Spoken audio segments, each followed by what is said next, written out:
আজকে চলে এসেছি আপনাদের কাছে চিকেন নিয়ে। আজকে আমি চিকেনের রেসিপি করব। তো এখানে সব কিছু মশলাপাতি রেডি করে নিয়েছি। আর মিক্সিতে নিয়ে নিচ্ছি জিরে, ধনে, গোলমরিচ, রসুন, আদা আর কাঁচা লঙ্কা, এগুলো বেটে নেব। আর কড়াতে তেল দিয়ে দিলাম, একটু লবণ হলুদ দিয়ে আলুগুলো ভেজে নেব। তেলের উপরেই আমি লবণ হলুদটা দিচ্ছি, আলুটা এইভাবেই ভাজবো। দিয়ে আলুগুলো সুন্দরভাবে ভাজবো।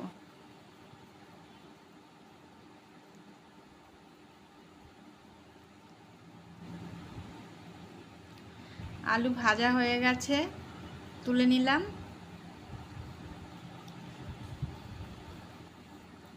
এবার কড়াতে জিরে, তেজপাতা আর শুকনো লঙ্কা ফোড়ন দিলাম। ফোড়নটা নাড়াচাড়া করেই পেঁয়াজ কুচানোগুলো দিয়ে দিলাম।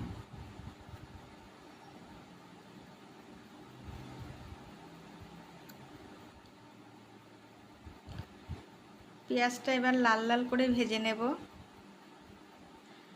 পেঁয়াজে একটু অল্প লবণ হলুদ দিয়ে একটু নাড়াচাড়া করব। কাশ্মীরি লঙ্কার গুঁড়ো একটু দিয়ে দেব। দিয়ে ভালো করে পেঁয়াজটা লাল করে ভাজবো। ভাজা ভাজা হয়ে গেলেই বাকি মশলাটা এখানে আমি দিয়ে দিচ্ছি। জিরে, ধনে, গোলমরিচ, আদা, রসুন, কাঁচা লঙ্কা, এগুলো আমার পেস্ট করা ছিল, এগুলো আমি বেটে রেখেছিলাম, এগুলো এখন দিচ্ছি।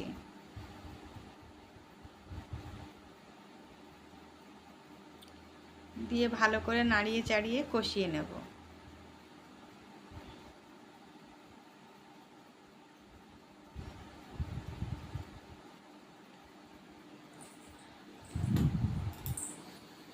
কষানো হয়ে গেছে, এবার ঝোলের জন্য যেটুকু প্রয়োজন লবণ হলুদ সেটাও আমি এর উপরে দিয়ে দিচ্ছি।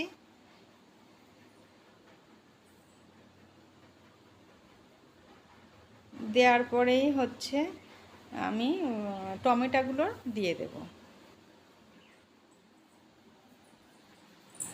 টমেটোগুলো দিয়ে দেব, দেওয়ার পরে নাড়াচাড়া, টমেটোগুলো ভালোভাবে নাড়াচাড়া করে নেব।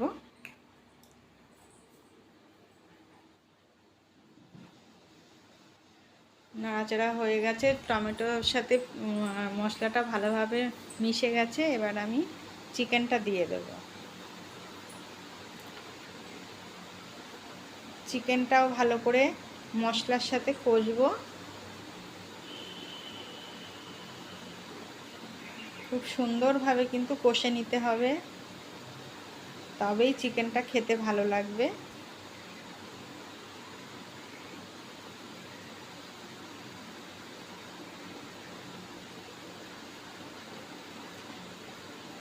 কষাতে কষাতে চিকেনের গা থেকেও একটা তেল ছাড়বে, সেরকমভাবে কষাতে হবে। আমার কষানো কমপ্লিট হয়ে গেছে, এবার আলুগুলো দিয়ে দেব।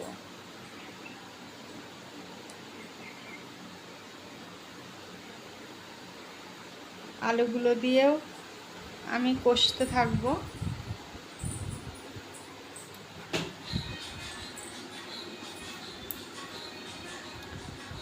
এবার পরিমাণ মতন জল দেব।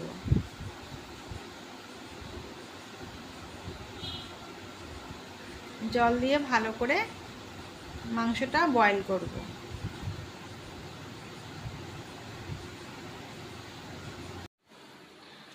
এবার ঝোলটা ভালো করে ফুটছে আমার, আমি কিন্তু ঢেকে ঢেকে ফুটিয়ে নিয়েছি, সেটা আর দেখাইনি।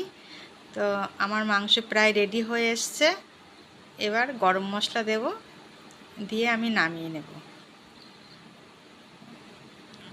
গরম মশলাটা দেওয়া হয়ে গেছে, এবার সুন্দরভাবে নাড়াচাড়া করে এই যে আমার রেডি হয়ে গেছে মাংস।